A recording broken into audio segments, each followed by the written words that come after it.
Good evening, everyone. Welcome to the 6 p.m. primetime newscast on Equinoxe television. In our top stories, over 70 persons are now homeless and have to restart life from crash after their 15 rooms structure has been ravaged by wild flames in the Ambas Bay neighborhoods in Limbe, southwest region of the country.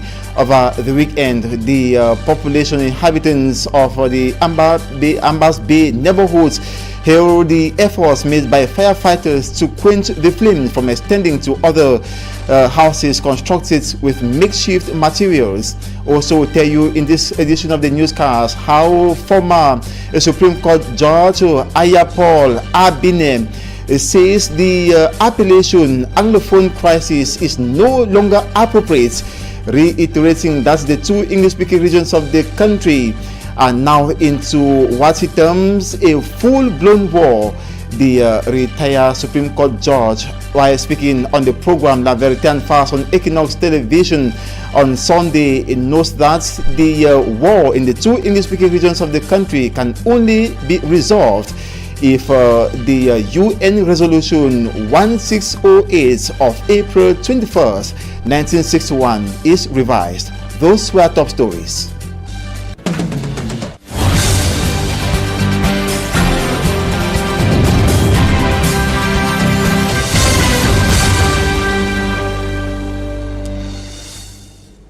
Good evening once again. You welcome to the 6 p.m. primetime newscast on Equinoxe television, where we are broadcasting live from the nation's economic capital, Douala. We begin with these fire incidents that occurred in the southwest region of the country, notably in the Ambas Bay neighborhoods in Limbe, where over 70 persons are now homeless and have to restart life from crash as their 15 rooms apartments have been razed by wild flames over the weekend. The population, however, hailed efforts made by firefighters in quenching the flames from extending to nearby houses constructed with makeshift materials. Dilson Maimo has more.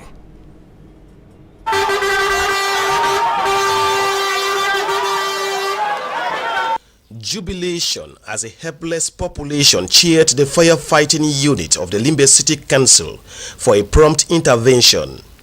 While the firefighters battled to put out the fire, some of the occupants could not imagine they have to start life all over.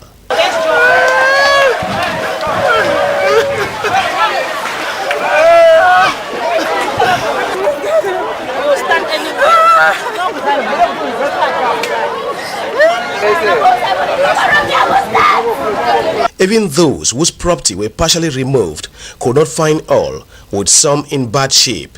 The fire has been described by the people of Ambas Bay as magic fire, given that same structure had been threatened 3 times in a month, with fire emanating under the bed of a particular room. The bravery from the young firefighters who were in their field mission since the unit went operational has been saluted by the population of Limbe. None of them, about 30 houses will be down, but at least we are, even though some have lost, but all hope is not lost, so we are very happy. Because I don't say a marvelous job where the boys they don't drive, it's not easy.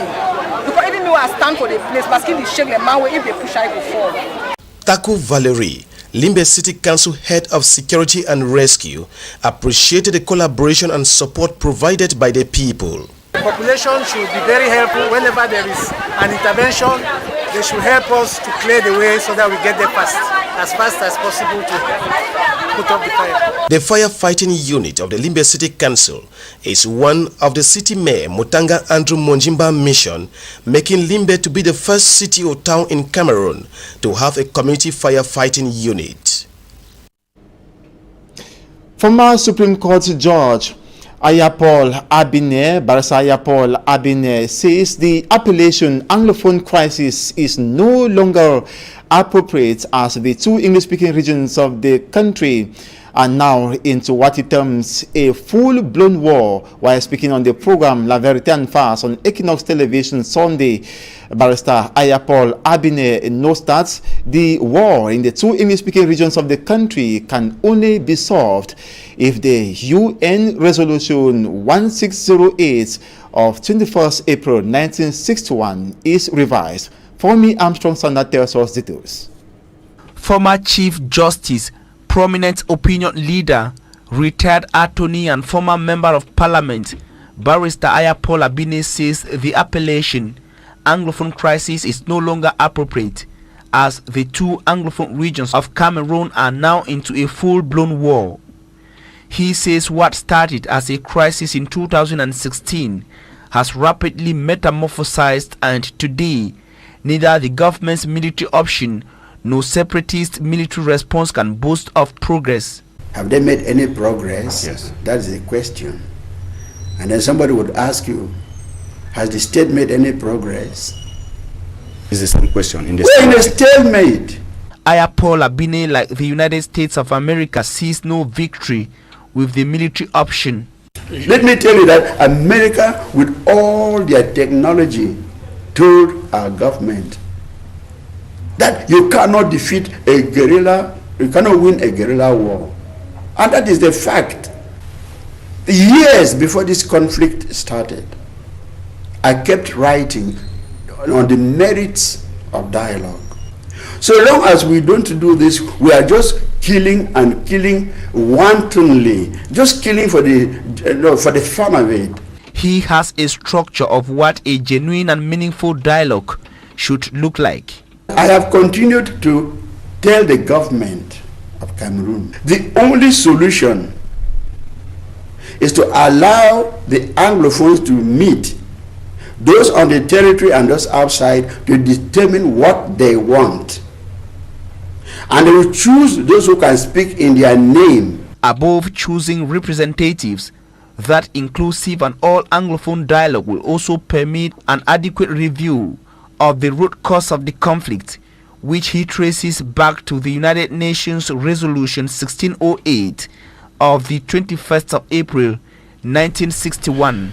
Many people make noise. I do not know whether their own law was read upside. The federal constitution was enacted by East Cameroon Assembly. The federal constitution. Is that binding on Southern Cameroon? So there is no document for now, and until we go back to Resolution 1608-15 of 21st April 1961 to tackle the root cause. I fear for the future. And we have to be very careful now, because when you see these small boys flying planes with remote control, let us not allow this thing to continue. Let us resolve this issue at this level, as I argued that we should resolve at the level of the dialogue, and nobody listened. Ayapol Abine says the Swiss initiative is not worth it, as the conflict needs a stronger mediator than the Swiss non-governmental organization. He says talks of ongoing background negotiations with selected leaders and individuals is unfortunately another failed divide and rule strategy from the government of Cameroon. Increasing illegal importation of firearms into the northwest region of the country is fast becoming a threat that, if not well handled, will go a long way to increase the tense socio-political atmosphere of that region in particular, and Cameroon at large. Honorable Adamu Edward Lambe, Member of Parliament for Donga Mantung, his special constituency, has raised an alarm over the matter. He says if nothing is done to check the porous borders between Cameroon and Nigeria, guns and other ammunition could flow to the northwest region in the nearest future. Take a listen to Honorable Adamu Edward Lambe in this excerpt. At the beginning of the crisis, this crisis we have in North and Southwest, if you saw the type of guns the boys had, they were the guns we use. You are from Bali. The guns we use for our cry, that is the what we used to call in the local language chap boom. Okay, local arms that were manufactured by us. Mr. Badler, if you see the separatists nowadays and look at the arms they have, Sababina, I'm sure that some of them are even more armed than some of our military. Because you look at the sophisticated arms they have, and with the technologies they have developed of late, Sababina, I bet you if the borders continuously left porous as it is, I fear that almost all those villages in Northwest will be flooded with arms. I mean, especially from Mwa. I'm talking of my own constituency. Let me give you a simple example, Mr. Babila. About 2 months ago, one gentleman left Nigeria with a speaker. Luckily, one of the military man who takes care of Savangari was on guard. He came with a speaker. He was transporting that speaker. He said that speaker had to be taken to Kumbu. And Mr. Babila, luckily, this strong military man insisted that he wants to see what's within the speaker. Mr. Babila, I bet you what came out of that speaker. You had one of these AK-47, you had rocket launcher, you had even rockets within, things that were used. You had bullets in large quantity within that large speaker. That was just the one that was caught. Mr. Babila, we don't know how many have already come in, how many are on their way, if the borders are still left porous as such. So, it is not strange to hear that this person has a gun. He says he's going to fight. I think during the disarmament with our brothers, disarmament in the sense of making them know that there was not going to be any war between the Fulanis and the natives, that we're going to live as one. You hear people will say that, no, if the Fulanis are armed, then we'll have to arm ourselves. If the natives are armed, the Fulanis, then we need to arm ourselves. And where is the market? The market is just about 3 or 4 hours trekking from Mwa to Nigeria. And sometimes those guns will not end in one subdivision for sure. They will go beyond. Honorable Adamu Edwards Lambe, while speaking on the insights, also decries government's failure to supply electric energy to parts of his constituency. For several decades, the locality of Nwa has not had electricity supply. In fact, electric energy has never been supplied in Nwa subdivision. A project to supply electricity in Nwa, validated more than 5 years ago, has never been executed. Away from this, Honorable Adamu Edward Lambe starts by explaining why Cameroonians from the northwest and southwest region say that their elites have failed them entirely. Take a listen to him once again. I know certain elites have taken it for political purpose and for selfish interests and have not maybe explained it very well. When you tell the government that this is my situation and you come back to your people and tell the people that I told the state about this, they will think that you could be saying the truth. But if they don't hear you say it, they don't see you make any effort to prove that you are ready to help them, but you want to say nothing wrong is happening in my area because you think you've calmed down the situation in your area and you need some political appointment from the head of state, that is where elites now start losing credibility from the natives. I've said why is this only subdivision since 1963 that does not have light. I think about 4 or 5 years back, a whole project was written on that, and the government approved that electricity was going to be supplied to Nwa from Ndu, where light ends in Ndu, there's SOP. It's just about 35 kilometers away from Nwa, which means just to take light from Ndu to Nwa would not be any problem. But the crisis stepped in, and that project went off. And of late, when the minister in charge of this domain came to the assembly and read out projects that were in view, my own project was not there, and I raised my alarm. I said, even my own project that was accepted some 5 years back for Nwa subdivision, I've not heard you read it out, which means that it's no longer there. I will say that one of the things we said in the assembly was that instead of depending on one source, or the few dams that we have, the head of state has helped us to construct, of late. Maybe if we go back to local areas, if I look at the case of Moyuka here, Yoke is just there, and say, okay, let's take Moyuka and the environment and generate electricity there, so that we don't rely only on electricity that comes from Songlulu or wherever, so that if there is a problem along the track, people in Yoke do not suffer, or people in Moyuka do not suffer. Let me take the case of Kambe. We used to have Chua was a waterfall, and it used to generate electricity. What we tried to propose was that let them to a certain extent privatize, so that people can set up electricity that can take care of Kambe and the environment. And if you come to one, there's a big waterfall that can be done as well. You do it there. Don't only wait to transport electricity all the way from Songlulu, from Mendele, from wherever, and take to, because transportation itself is quite expensive. Production is no problem. Then how to transport it to where the consumers are is very expensive. The minister acknowledged it.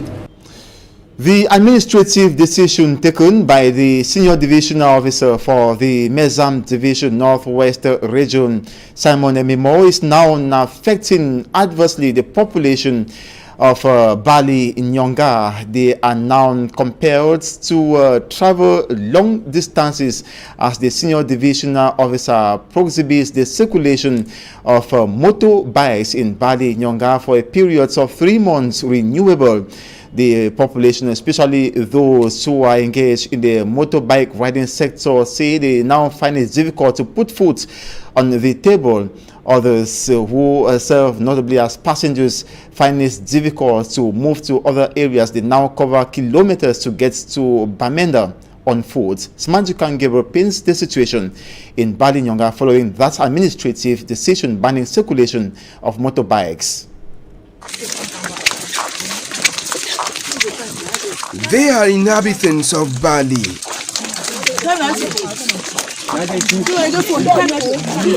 The absence of cars and commercial motorcycles in their zone has forced them to cover a distance of about 20 kilometers to Bamenda.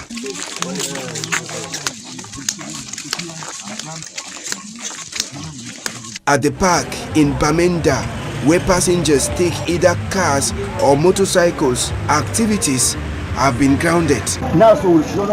We are now sitting without any work. Our children and wives are waiting for us in the house to come with money for them to eat.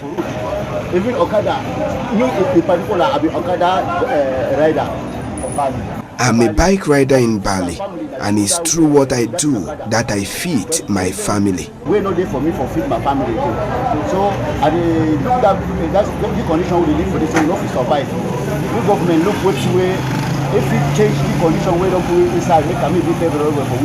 Some drivers have decided to use their cars as a sleeping spot. From the beginning, even before they wanted to block the road, it's been a problem for us. Too much control over the road, it worry we. Because of so many controls, but as it is now, we can't even afford any money again. Our kids were supposed to be in school. For send picking now, they go for classes. We no day we even chop say we not get time because the very road is on the roadway. It give it chop. But with the current situation, our pockets are dry. Come out from Nigeria, plenty the common man say chop the common batibo, one mimbo, that kind of thing. Them we no they will enter town. In fact, they think the real worry we. A driver that plies the Bamenda Bali Ekok Highway says government has the knife and the yam in their hands. It rely on government. If government release that Okada, it's left on the government to withdraw the ban imposed on commercial motorcycles. We have our colleagues and some passengers who have been stranded at Ngemewa without hope of crossing into Bamenda or getting back to Nigeria. As we return now, even for parking and a passenger and they come with passenger and they come with the go man face since morning time we know they will go. So when they run the passenger and throw come back, it make another passenger distressed. The current situation is not disturbing just drivers, but also business operators. Our business is down. the road blockage has led us to, you know, I don't even know how to explain it. Because I'm standing here like this, I was supposed to be in Equinoxe for my business trip, and I cannot go because of the road blockage. So the earlier they can do something better, so that they should open the road, will help everybody. I'm expecting government to do something, so that they should open the road. When the road will be open, everybody will be free to move along and come back. I was leaving my village to go to where I'm staying. I'm staying in Manfe. So unfortunately for me to reach Bamenda town here, I discovered that the road is blocked in Bali. That vehicles heading to Manfe, Equinoxe, they cannot pass through Bali now. But what did the driver tell this business operator to have forced them not to travel? I tried to ask the drivers that they are carrying us through. They said that something for 3 months. That is the voices that they have given the information. So I don't know which of the voices or whatsoever. That's how they are calling them. The non-circulation of cars is as a result of the ban imposed on bikes in Bali by the senior divisional officer of Mezam, Simon Mo Emil. We now take you to the far north region of the country, where 8 elements of Cameroon's defense and security forces have been killed by Boko Haram fighters in a new attack in Sakme, a locality in Fotokor subdivision, Logona Shari division, on Saturday, July 24th at about 4 a.m. 13 others were injured and have been hospitalized at the Marwa Military Hospital. On the sites of the insurgents, several assailants were neutralized, according to information contained in a press release signed by Director of Communication in the Ministry of Defense, Sir Syria Tonfak. The press release says the heavily armed assailants on several vehicles attacked the Emergence 4th military post, killing the defense and security forces. The Minister of Defense, Joseph Betia Somo, instructs that security be heightened in the far north region and at borders following the attack. And we stay in the far north region, where the senior divisional officer for the Jamari division has urged inhabitants of Uro Seye to live in peace with their neighbors of Kodek and Jogouf. Jean-Marc Ekoa Hambarga missed the call during a crisis meeting in the locality of Kodek after tension between them and Uro Seye, who are flood victims. Samanji Kangebe reports. After the floods of last year that destroyed homes of inhabitants of Uruseye, authorities transferred them to a temporal site in between Kodek and Jugof in Marwa 3 subdivision. Since their relocation in 2020, they have not been provided with houses, and with the return of rains, authorities have decided to move them the place chosen by the divisional officer of Marwa 3 between Kodek and Jugof. The inhabitants are requesting that it should be autonomous with a chief of theirs. They won't be depending on the chief of Jugof. We came to identify a place to keep the population of Uruseye who were flood victims last year. Qui avait été par le passé en 2020 victime des inondations. We didn't come here to create a new village. Maybe that will be in the future. Faire donc les délimitations, même si cela est possible dans l'avenir. Mais pour l'instant, nous sommes venus pour recaser des populations afin qu'ils ne soient plus menacés par les inondations. The request of the flood victims created tension between Kodek and Jugof. Reasons for a crisis meeting chaired by the senior divisional officer of Diamari. Ils savaient déjà là où ils peuvent s'installer. They are going to settle here, and we advise them to stay away from trouble. Indiqué par le sous-préfet, éviter toutes les tensions possibles. Particularly from the neighboring village. They can even start putting up their houses here. S'il y en a qui sont prêts, and the authorities are going to assist them. Suivre ce qui se passe exactement sur le terrain. The meeting ended with both parties having an agreement to settle in the place where the authorities have given them for the time being, while hoping that in future a village might be carved out. And now in sports, the Public Works Department Football Club, that's PWD of Bamenda, who tackle Union of Douala at the semi-finals of the Cup of Cameroon. PWD of Bamenda defeated Avion FC of Douala 2-0 in a delayed quarter-finals game of the Cup of Cameroon on Sunday at the Bamendi Stadium, that's in Bafoussam, the West Region. The encounter was watched by West Regional Governor Awa Fonka Augustine. Take a listen to PWD Bamenda President Pascal Abunde in this excerpt.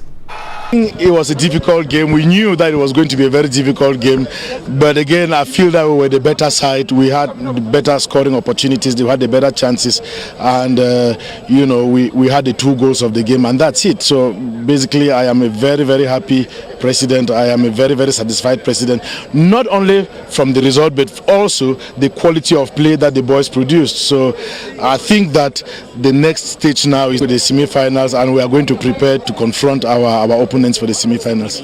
Well, listen, the championship is the championship, the cup is the cup. We feel that we really need to win this cup. We start having that feeling now. We think that we need to dry the tears of our fathers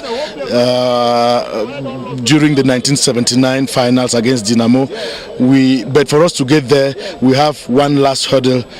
That is Union Sportive of Douala. So we are definitely going to do our best to prepare the match, the game with our might, with all that we have, with all our energies, with all our resources, to make sure that we have the possibility to go across Union, which of course has an excellent team, and which is a team that we respect so much. And it should be noticed that the semi-final fixtures of the Cup of Cameroon are now known. PWD of Bamenda will take on Union of Douala, while Coton Sport of Garoua will take on Astre of Douala. That's ending this first part of the newscast. Up next, Talking Point.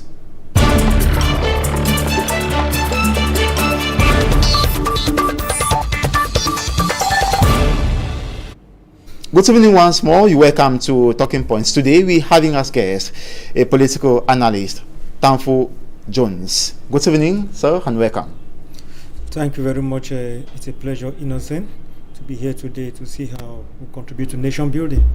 You know, Cameroon is facing a lot of challenges, and we Cameroonians have to put our hands together, put our voices together to see that we push things through. Exactly, and one of those persons who has really contributed and continues to contribute to ensure that Cameroon comes back to the peaceful nation that many had known is retired Supreme Court judge. I'm talking of Barrister Ayapol Abine, and you heard him in the outing recently that was on La Verite and Fast on Equinoxe television on Sunday. He said that the situation, the Anglophone crisis, as many commonly call, is now inappropriate today, and says that the 2 English-speaking regions, the Northwest, Southwest, have plunged into what he terms a full-blown war. How do you analyze this? Is that true to you? Yes, we cannot more call this crisis, because we used to think it was an internal crisis. Maybe brothers who have differences and may come to the table to settle it, but since some group of persons decided to use the arms option, today we are bleeding. And when he says so, I agree with him, because what's happening in the Northwest and Southwest today cannot more be considered as a crisis. It's a war, a full-blown war. Look at what happened with this. There's a video that has been circulating on social media these days. It shows how men in uniform succeeded on burying a bomb that was planted by individuals yet to be known in Cameroon, and then in that video mentioned it that this war will not die in this war. Mean that the soldiers who are going to the field know that they are going to fight a war. Now the question is, fighting the war against who? How can a brother and a brother fight a war? If brothers have differences, they come to the table, they sit and discuss their differences, and it ends there. when you want to see when Barrister Ayapo Abine, when he talks of the resolution 1608 of the UN, if we have to start talking about the resolution, we may sleep here. Of course. But we will just enter a bit. Let's just crash. When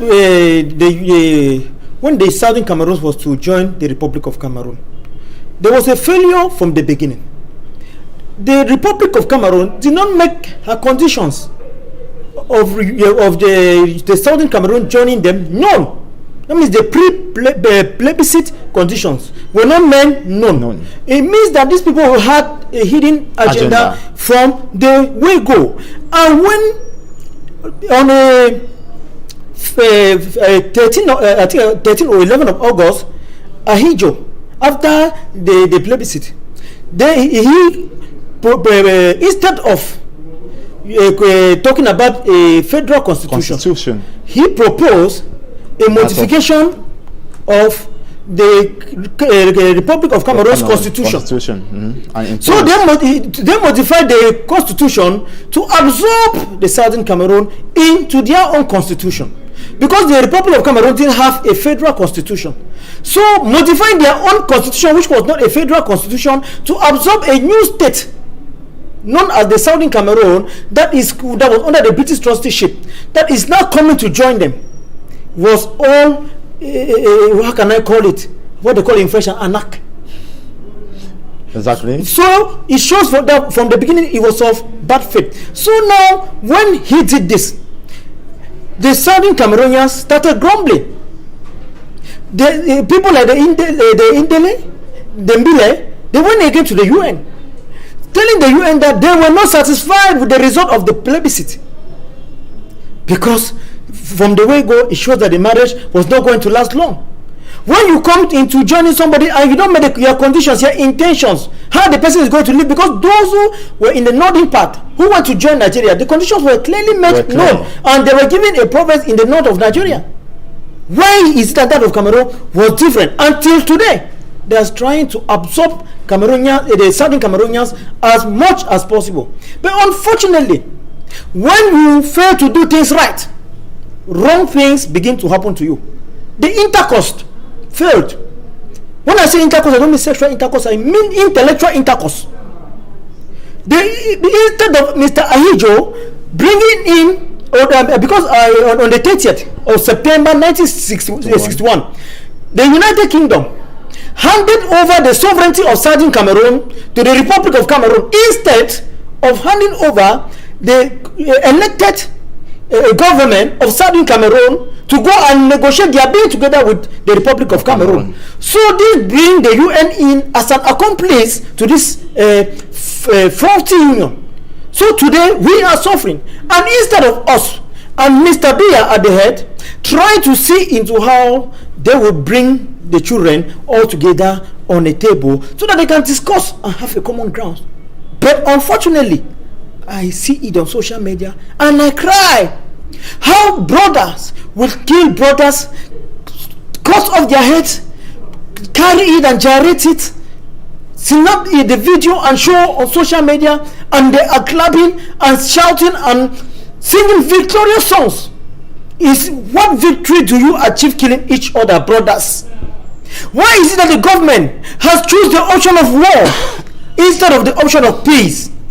Is peace more expensive than war? War is cheaper. Peace is cheap. Peace has no price. Peace just needs that we should sit and talk. Billions has been spent in this war, and look at our economy. It is going down. Why are we prolonging these discussions and people are dying? Every day people die.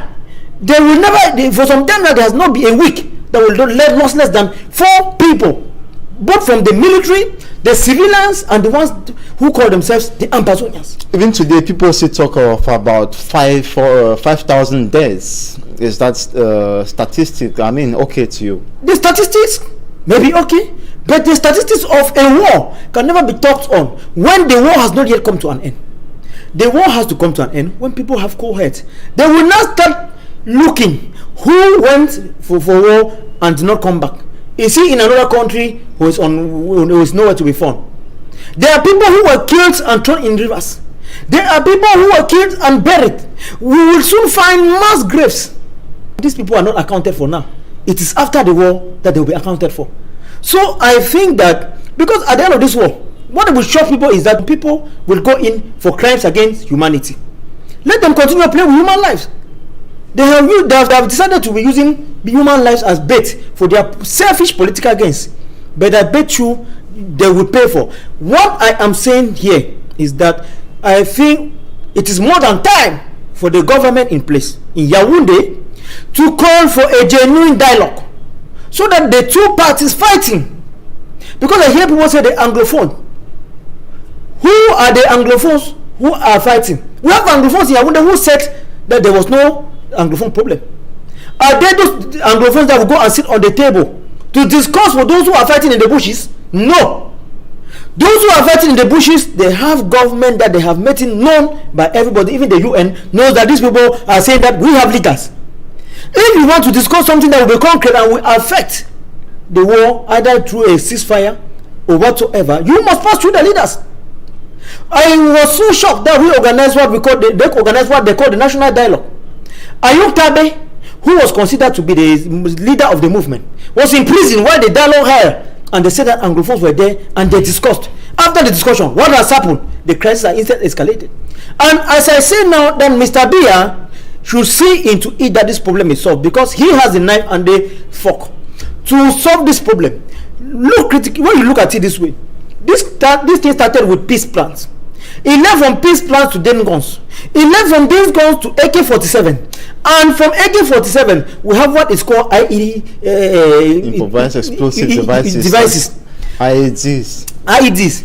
Now, we don't know from IEDs to where these guys will go to, because whereas I saying the situation is under control, is getting to normal, whereas we have innovations, we have increasing illegal importation of arms into these two regions, and we have somebody like Honorable Edwards Lambe, that's the MP for Donga Mantung East Special Constituency, who is saying the situation will worsen the already tense socio-political impasse in the two English-speaking regions. That control is a lie. The situation is out of control, and as days go by, the situation is getting more and more out of control. The more these boys have been fighting, the more they are getting fighting skills. It used to be hit and run, guerrilla warfare. But today, when you go to the northern and the southwest, there are villages that these guys are patrolling during the day in their villages, in their towns, and people know them. They are somehow cohabiting with the military in place. Because they are there, the military is there. It's becoming a normal life, and they say that everything is under control. What is under control? If somebody sits in Yaoundé and says that everything is under control because he is in Yaoundé, let him go to the field. That's why I told you I was in Bamenda. Wow. I was in Bamenda. The situation is not under control. Somebody was kidnapped by armed men in front of me and Nkwen. And who they say the situation is under control? Because you have not lost a family member, you carry a family members and you send to the one man's land, and you stay in Yaoundé and say the situation is under control. What situation is under control? The situation is not under control. They should stop deceiving Mr. Biya. If some honest people are watching, they should go and tell Mr. Biya that the more this thing stays long, the more dangerous it becomes for the nation. People have lost their lives in numbers, and we will not accept that people should continue losing their lives. And they're not even talking. Nobody's talking about it. Look, we're happy that maybe the thing will be discussed in the National Assembly, but at the end of the day, we did not hear where it ended. A war fought in a country, and the National Assembly has nothing to say concerning the war. And people are present in that same National Assembly that are from those war zones, and that they have family members there, they have friends there, they have brothers there. But does that mean that Cameroonians are so heartless that they think only about themselves and nobody else? They don't think about the neighbors, they don't think about the future of the nation, they don't think about their friends, they don't think about their friends, their children's friends who are back in the villages because they cannot afford money to pay school fees and house rent in the cities like in Douala, Yaoundé, Betwa, Kribi. They are in the villages, they are not going to school. I went to the interior in Bamenda, in the northwest region. I saw children of 12 years who are pregnant. So now armed robbers. And now the blood road. Life becomes difficult. At the end of the day, those boys in the bush will not need to recruit. And the government is making many errors. They said that they have opened the TTR center so that the boys in the bushes can drop their guns, come and into the DTR centers where there will be rehabilitation, where they will be rehabilitated, so that they can now gain access into the society. But for the past years that they have been there, none of them have been reintegrated into the society, and they have been complaining. Not only that, they have not been integrated into the society, they say that their ID cards are not with them. The feeding and the living conditions there are not good. These are men who have wives, some of them have children. They have not been meeting their wives, and it is frustrating. And when they are complaining like that, they even go on strike. What makes the government think that with this complaint of these boys who are already in the DTR center, the ones in the bushes, will have the courage to drop their guns, come and meet their brothers in some sort of a prison? Because when the brothers are complaining like that, it means that the living conditions in the TTR center is those who are in the bushes to leave their guns and come to the TTR center. So they will prefer to stay there, kidnap, and feed themselves and make some money. And if the government enter into alliance with the Nigerian government to fight to fight terrorism, it's a good thing. But because they said that guns are entering Cameroon through Nigeria. Good to call it terrorism. That's how the government considers the situation in Anglophone Cameroon. They don't say it is a war, just like Barrister Ayapo said that it is a full-blown war. To the government authorities and their Nigerian ally, it is terrorism. They are fighting against terrorists. They should continue fighting against terrorism. This terrorism that will not be fought 50 years ago. They want to fight it today. I bet you they have this tendency of leaving things to die alone. Let them leave it. Even this war ends up dying alone. I bet you in the next 50 years, if this problem is not solved, it will resurface. If the earlier the better. If you light fire and you take a cloth and you cover it, you think that you have hit the fire. By the time the fire burns that cloth, it will still come out and it will consume everywhere. So they should solve this problem now. If not, these children who are growing, you go there, you sit in the house and they are shooting. A child is telling you that when they hear po, they say the AMPAs are shooting. When they hear they say the military is shooting. When they hear poo, they say that Amoka. Children of 8 years. they already know the sound of different type of guns, and you are here telling me that terrorism. It means that those children, when they grow, they will say that my elder brother, my uncle was killed by military. That grievance will remain in them, and they will still start to fight for the statehood of Southern Cameroon. So it is better for the government to call for discussions on a table now, discuss this thing for once and for all. If they still play the things that they played in 1960, where they hit the preconditions of reunification from before the plebiscite, and they think they will play that game now and tomorrow they will succeed, it will not work. Okay, before we go on, in just some few words, because you're already out of time, Barrister Ayapo says we need a stronger mediator, and he kicked against the Swiss initiative to mediate the situation. What kind of mediator? Who should be the mediator? Who is a stronger mediator here? Why not Russia? Why not the UN to come and finish what they started? It's the UN that was one of the accomplices in this war that we are facing today. They should come in and settle the problem. Because when you talk about Switzerland, where is Mr. Biya now? Is he not in Switzerland? It means that he has some relationship with the Swiss government. So if they should be the one to be at the center of the table, I think that there will be some favoritism. So we need a neutral person, a neutral power to come and mediate. Okay, thank you so very much, Thankful John, for coming. The pleasure is all mine. And I want to thank you as well, viewers, for being part of this edition of the 6 p.m. Primetime Newscast and Talking Points. Thanks so much for watching. Do have a splendid evening. Tomorrow is another day, God willing.